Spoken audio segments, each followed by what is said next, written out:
Welcome to Lawsuits and Lessons, people. I'm Steve Cooper. I'm here with the man. You know, he's dapper. He's dapper. He's wearing a great little LA hat, even though he's in Texas. He's in the middle of a monsoon right now. It's pouring and it's amazing. And he made it, and he made it to a private whiskey bar, and he's drinking organic whiskey. And it's your host, the man around town, Mr. John Fagerholm. What's up, John? What's happening, Steve? How's the weather out in the Philly area? It's good. It's about 50. You know, it's getting a little windy. It's funny here. Everyone gets crazy when it's like 45 or 38 in the morning, and I'm like, almost the end of November, or on the East Coast. We're lucky it's not 32. Yeah. I wanted to ask you this though, John, before we get started. Thanksgiving, right? Thanksgiving's here, and what are a few things you're thankful of? I always wonder. You have a very good life. You have a young one. You have a older son. You have a great family. What are you thankful for? First of all, a wonderful wife, a great new baby that's quiet mostly and happy and healthy. I have two older kids that are fantastic, so I'm thankful for them. But I'm just really thankful where I am in my life, considering where it began. And so that's why I'm such a lover of America, because I'm not sure that the country I come from, I would have all of those opportunities that I had here. That's awesome, man. You said, you have, and you are, I'm thankful that we get to do this, because you do bring on so many fascinating guests. And tell us a little more about your guest, Sean, because you said you came from like the same kind of background. And I know you're at his property right now, which is beautiful. And it's pickleball, but I have to watch my sodium. So I play zucchini ball. But I'm just, tell us about our guest and bring him on, because I want to hear his story, because it's fascinating. Yeah, a very good friend of mine, just a lifelong entrepreneur, started out with nothing, and built himself up. And now he has this beautiful new project. Well, first of all, he's got this beautiful property that I've been on several times. I can't even describe it. I'll have to let him tell it, but I'm in the private whiskey bar that he has on his property. And so that's where I'm shooting from. He was kind enough to let me do my version of the podcast here. But let me introduce my really good friend, Sean Tipton, and he can tell you more about himself. And then we can ask him a bunch of questions, because he's a fantastic entrepreneur and definitely a role model for people that want to become entrepreneurs, because he's had businesses that have failed and businesses that have succeeded wildly. And he's not sitting on his laurels. He's on to the next thing. So I'll let him explain what the next thing is. Hello, gentlemen. Hey, Sean, how are you? Good. Good to see you guys. And there's the pickleball court you were referencing right in the background there. I want to hear about you, Sean. John really piqued my interest, saying you came from very humble beginnings, I'm guessing, as John did. So tell me about your path, because I know you forayed into health group and stuff like that. But tell me how you got into this whole entrepreneur game, and what it was like for you growing up. Yeah, I guess I was forced to be an entrepreneur when I was young. So, I didn't have, I had to kind of pay my way, everything, food, clothing. My brother and I had a brother that was about a year and a half older than me. We were almost Irish twins. I say it, but we kind of had a deadbeat dad, and, he didn't provide. He unfortunately drank a lot, and we had to support each other. We had to support, my mom. We worked from the time I was like 8 years old. I had a paper route. And when I got into junior high, I was throwing papers in the morning before school. So back then we had an early edition, right? A morning edition and an afternoon edition. And so I would wake up with my brother, roll papers at 4 a.m., throw them, go to school, throw papers in the afternoon. And so, I've never been afraid of hard work because of that background. And so as we got older, when I was 14, we got a truck. When neither one of us had a driver's license, and we were driving everywhere with a lawnmower in the back and mowing lawns, picking up lawn clients and landscape clients. And so that's kind of where it all started, is when we were young. And tell us about how Airrosti came about, and because that was your big score. And I don't want to call it score, but that was like your baby, right? I was attending university in San Antonio. I was already securities licensed. I was a registered investment advisor by the age of 20. I really was fascinated by finance. So I was going to school, learning accounting. And my junior year of accounting, I was already working with a CPA that was working with medical clients all throughout San Antonio. And he kind of brought me along to sell the retirement accounts once he surprised the client at the end of the year with the tax bill. And I was there to buffer that burden by, allowing them to invest in a SEP IRA. It dawned on me as I was having more and more of those meetings that those clients needed more. And so I dropped out of college. I'm a college dropout.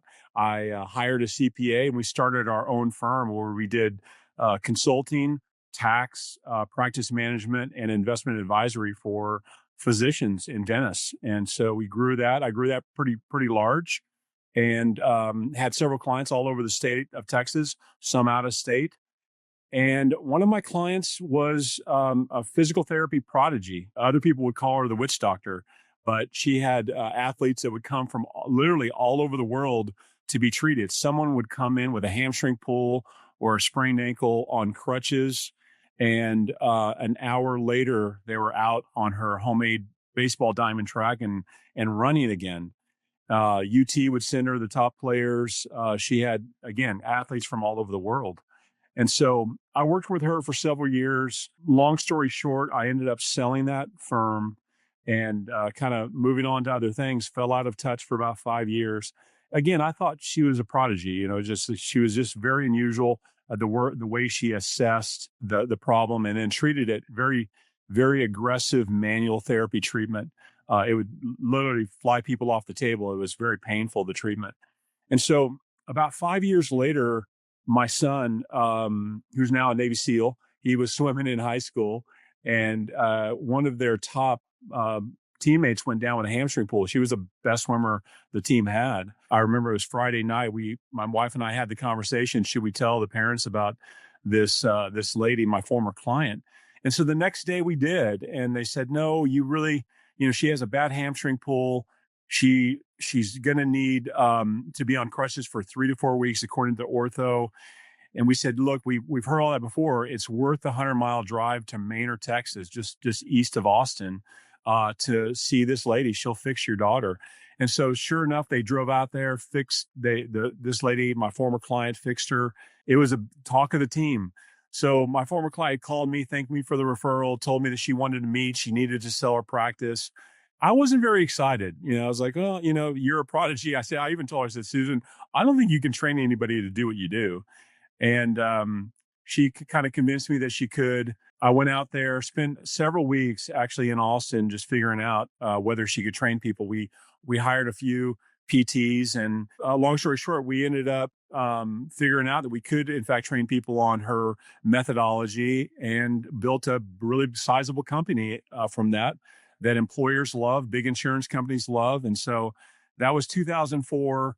And then I, through a great opportunity, a large health insurer came to me and wanted to partner with Airrosti. I was kind of ready to move on to something else. And so it was a great opportunity for a founder of a company that had grown to about 500 employees, 125 million or so valuation at the time. It's much bigger now, but to kind of bow out. And it was just a great time for me to do that. I left the company in good shape and left, some really great people in charge as well that are doing even better things that I did.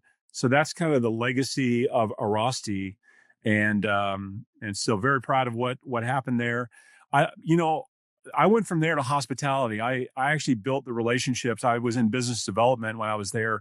I didn't have any desire to do any operations at Airrosti. I wanted to grow the company. Again, entrepreneurial background.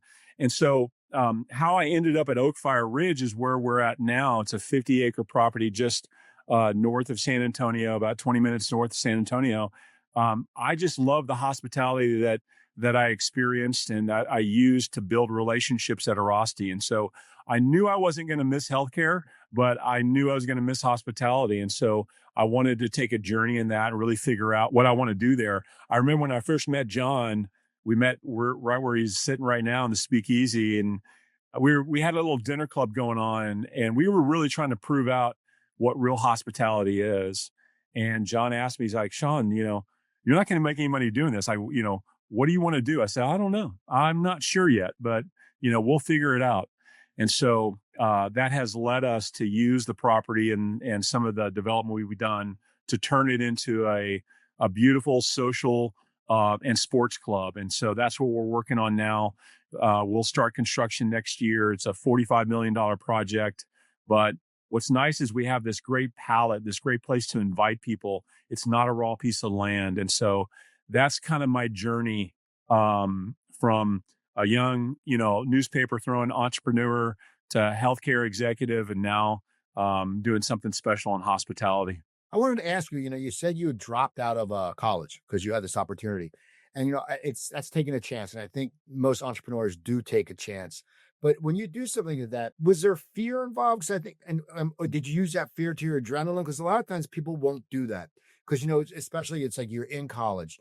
Well, wait a second, you already paid for 2 years or whatever years. And a lot of people sit there and think, I don't want to be a college dropout, even though now, resumes don't even count anymore. No one even really gives a crap anymore. But what was going through your mind? Was there a fear or was there an excitement? Because it seems a lot of entrepreneurs take that chance. They throw it to the wind and they just go for it. What was going through your head? Yeah, there was definitely a fear involved. And I think I think that's probably what drives me more than anything is I have to be all in on something. In other words, I have to be at risk in order to really perform. And I don't know the dynamics of that. I'm sure it has a lot to do with dopamine. I think there's studies now that show that, dopamine is kind of a big driver, but you have to get to a point where you feel like you're at risk. And I think that's what drives most entrepreneurs. They kind of take it to the edge, and want to take, really great risk. And so that's what's always driven me is a little bit of fear. And unless I have that, unless I know that there's risk involved, I'm just not interested. So it's kind of odd.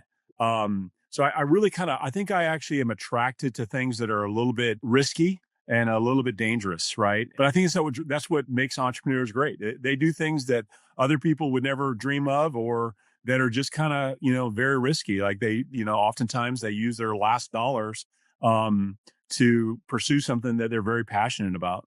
Yeah. And, the interesting thing about Sean is he says he's not a operations guy, but I'm not sure that I agree with that, Sean, because everything is detail with you.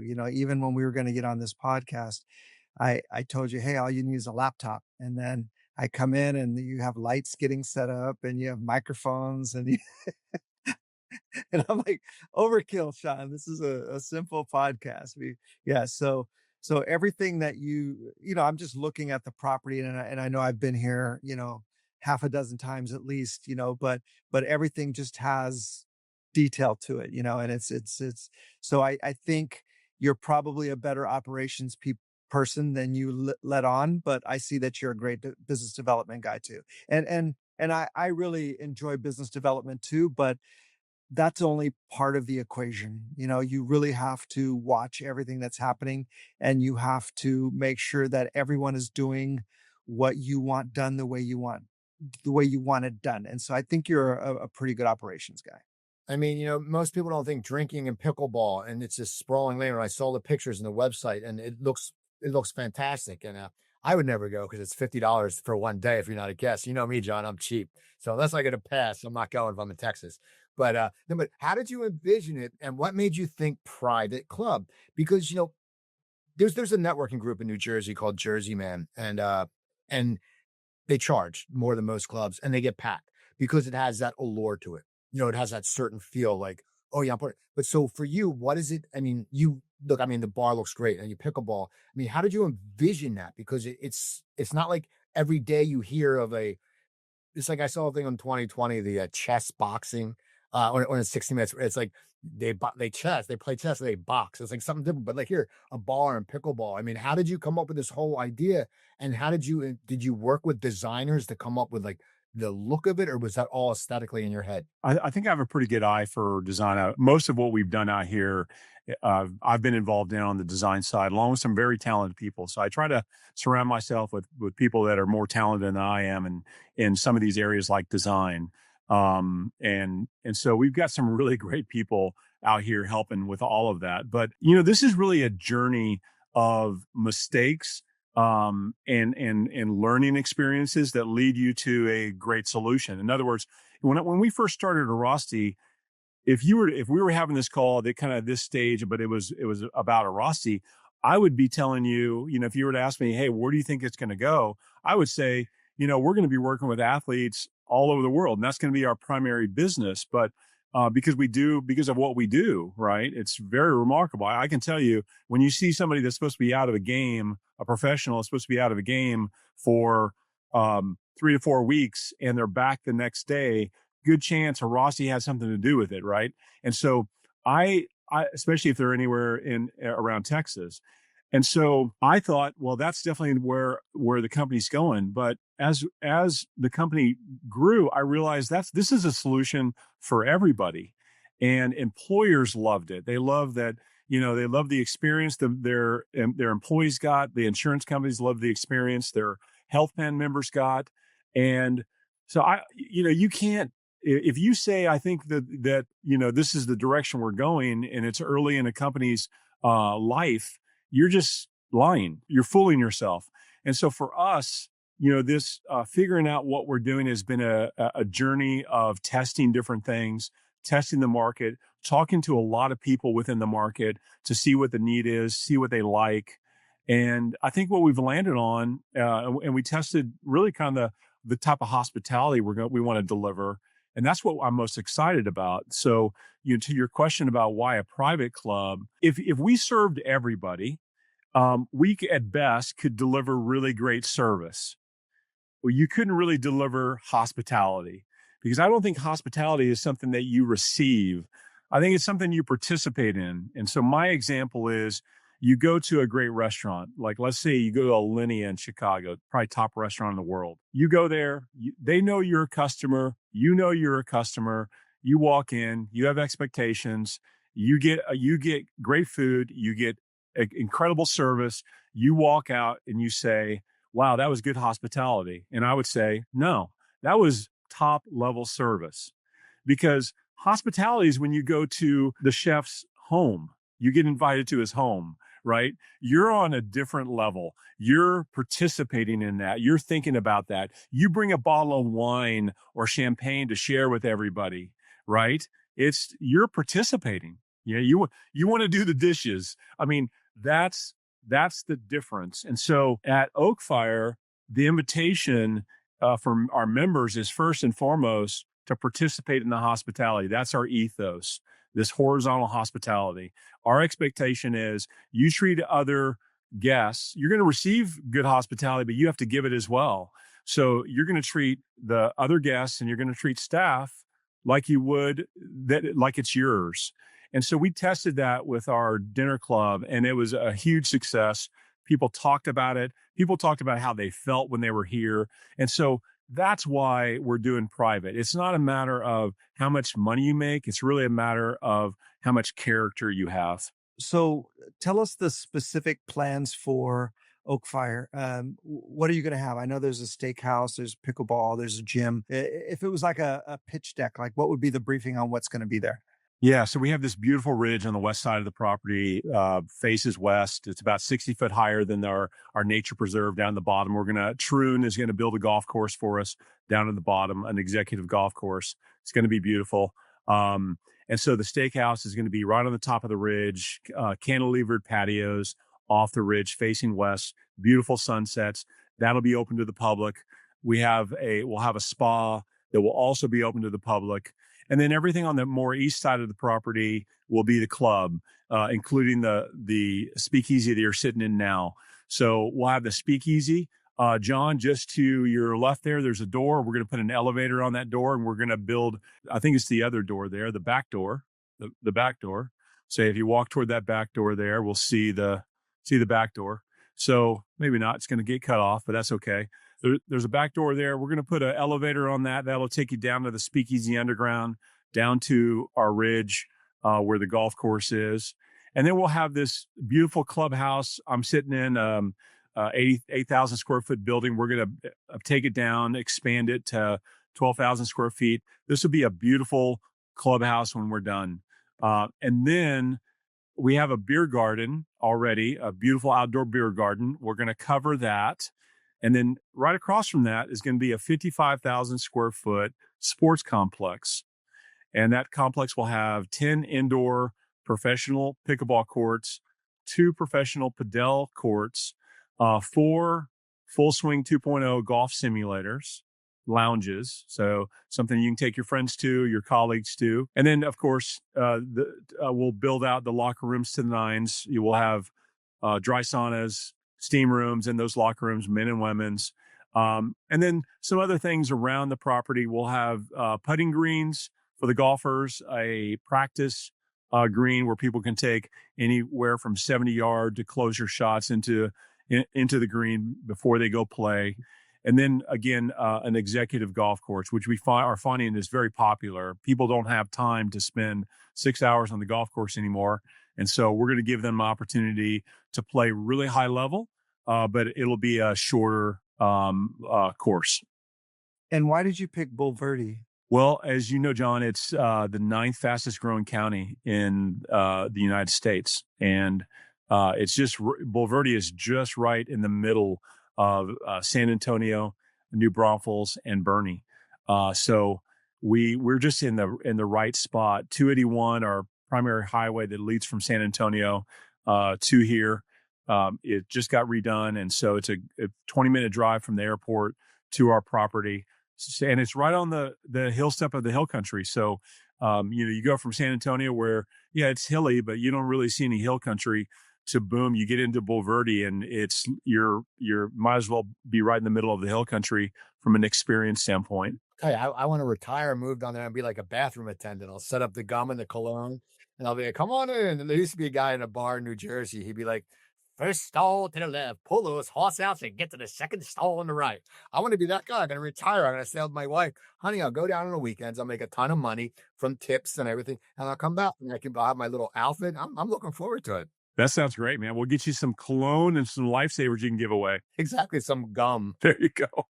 So Sean, in your business life, and there's going to be stuff you can talk about, things that you can't talk about, but what are some of the legal issues that are most memorable for you?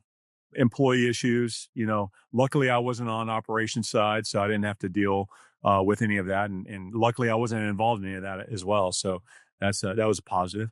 But I know we had, issues with, you get it to a company of any size and, if you deal with 100 people, you're going to find one bad apple. And so we had to deal with that on a few occasions. Here at Oakfire, there's been probably more that I've had to deal with, just land rights issues, contract issues. And so, yeah, just kind of the full gamut.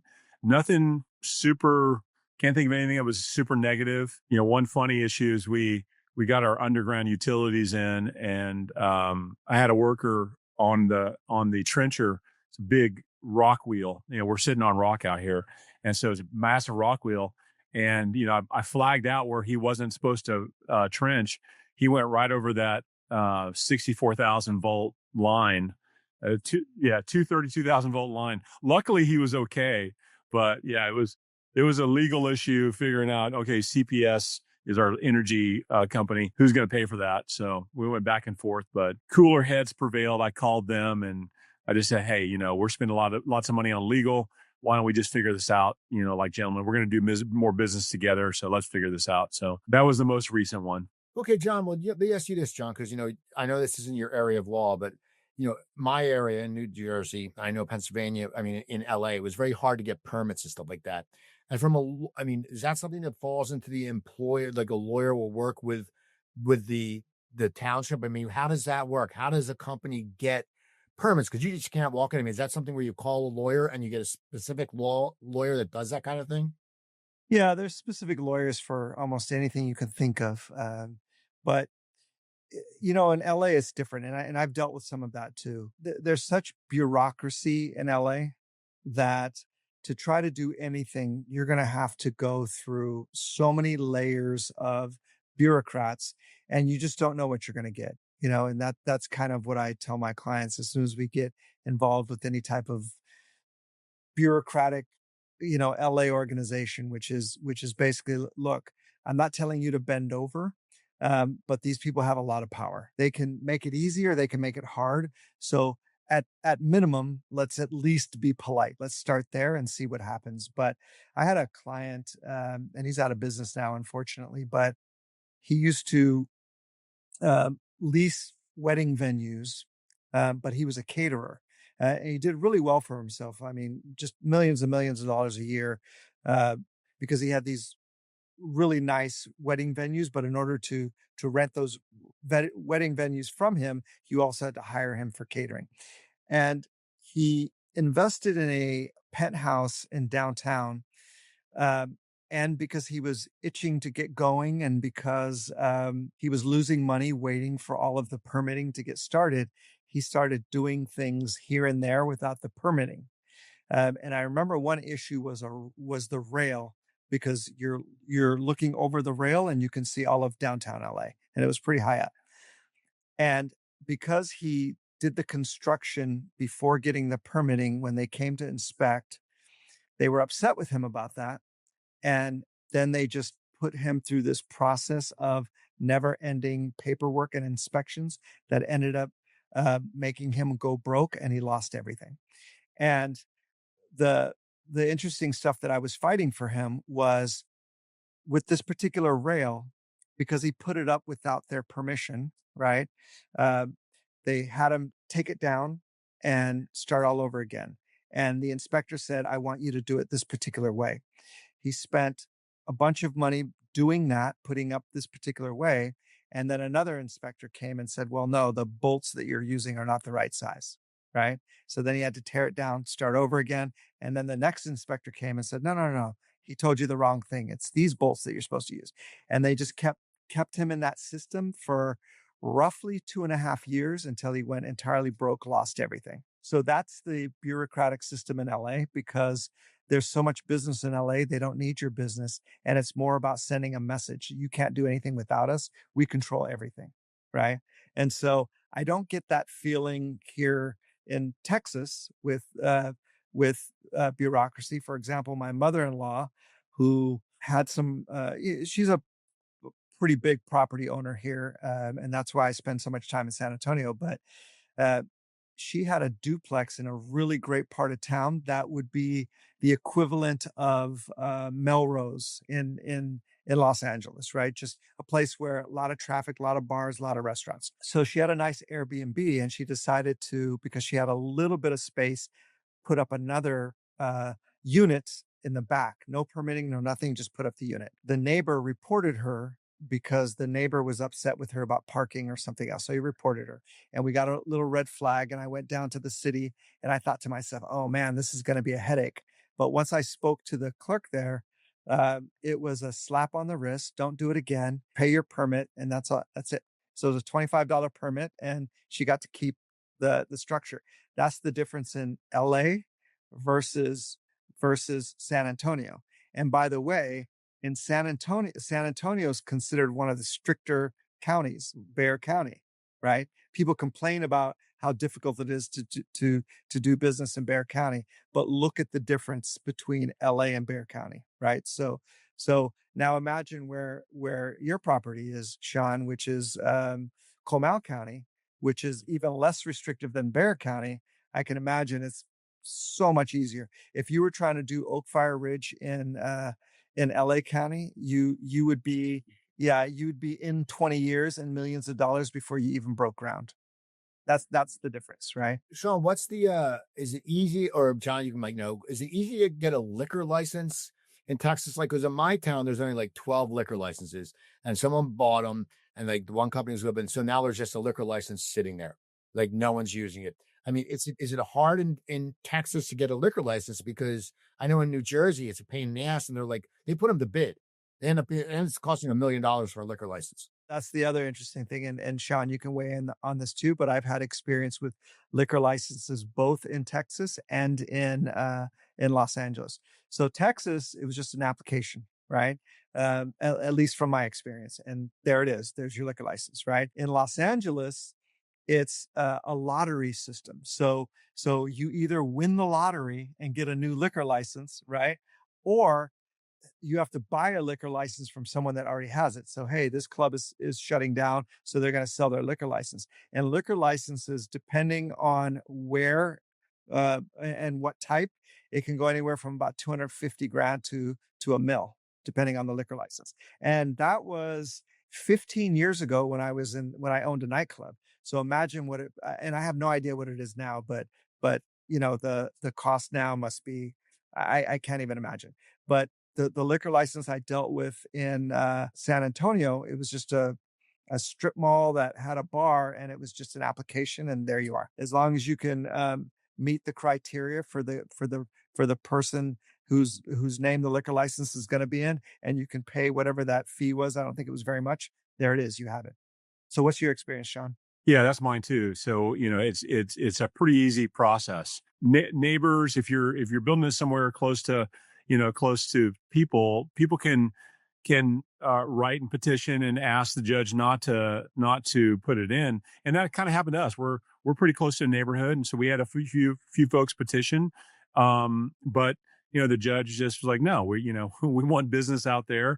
And they didn't have any good arguments why not to have it here. They were worried about people getting drunk and having a honky tonk. And so our attorney told the judge, well, he's not building a honky tonk. So that's the argument. It's not a good one.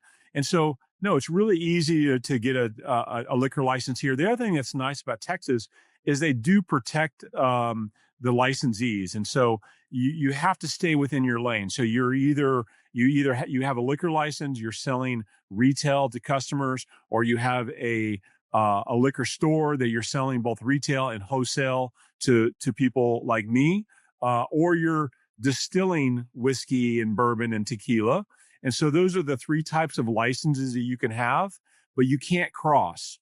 And so so they really try to protect you from a monopoly standpoint as well, right? So if I own retail, I can't own a distillery and or any part of a distillery, even 1% of a distillery. So they do a really good job, one, making it easy, but also protecting people from big monopolies coming in and taking over everything. It's just a whole different level of business friendliness LA's gotten much, much worse over the years from when I first got there in 1998 or whenever I got there. But even back then it was pretty bad. Right. And then when I moved to Texas and I saw how easy it is to own a business, operate a business, I thought, man, why is LA doing it so backwards? Or why is California doing it so backwards? I've told this story before, but there was an interview I saw with a guy that had a recycling, like it was oil recycling refinery or whatever. And he had moved to Texas, and they asked him why he was doing it in Texas. And he said, well, because I'm 20 years in with the state of California, and I still don't have it up. And I'm a year in with Texas, and I've been operating for 6 months. Completely opposite thinking of how things should run. And I was talking to a friend earlier today. He's a contractor that was buying up land in the Palisades and talking about what it's going to take to build. And I was like, wow, that's a lot of money you've got to put up just to make a smaller amount of money, even though overall the profit will be big if everything goes smoothly.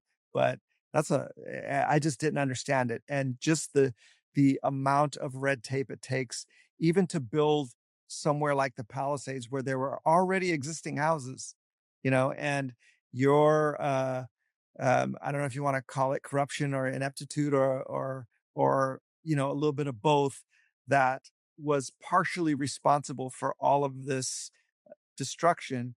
You're going to make it hard for people to put that stuff back. I just don't understand it. It's crazy business. Sean, I got a question for you. And I always like to ask John's friends who are guests on. I've asked John this before, because you're an entrepreneur and you've gone from, as I said, from the health industry to something completely on the other side.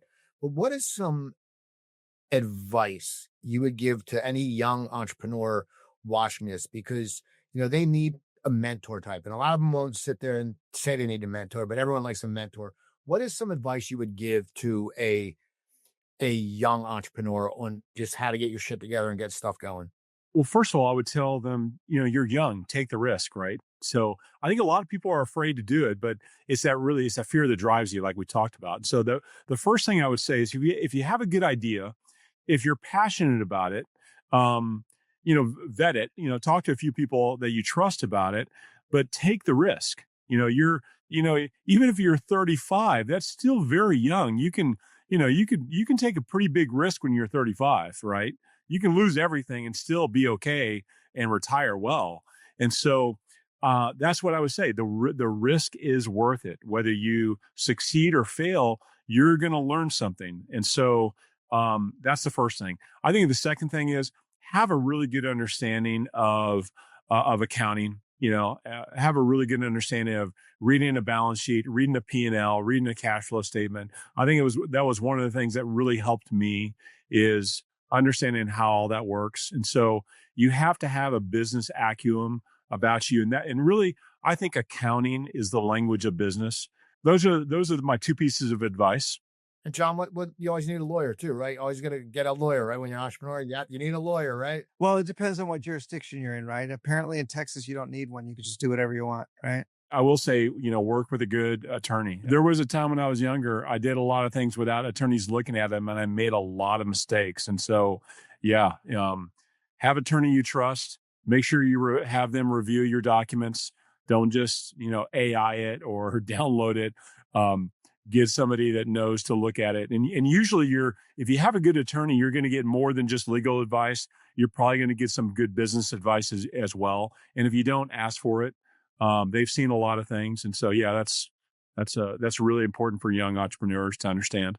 Yeah. And you said something else to me earlier today, Sean, and then I agreed with you. And then we talked about, a client of mine that basically echoed the same thing you did, which was you followed an attorney around from firm to firm and stuck with her because of the empathy she had for everything. So when things didn't go well, she felt bad about it, even if it wasn't her fault. So that's why you stuck with her, because she was someone that you felt wanted to do a good job for you and wanted to make sure that you were okay.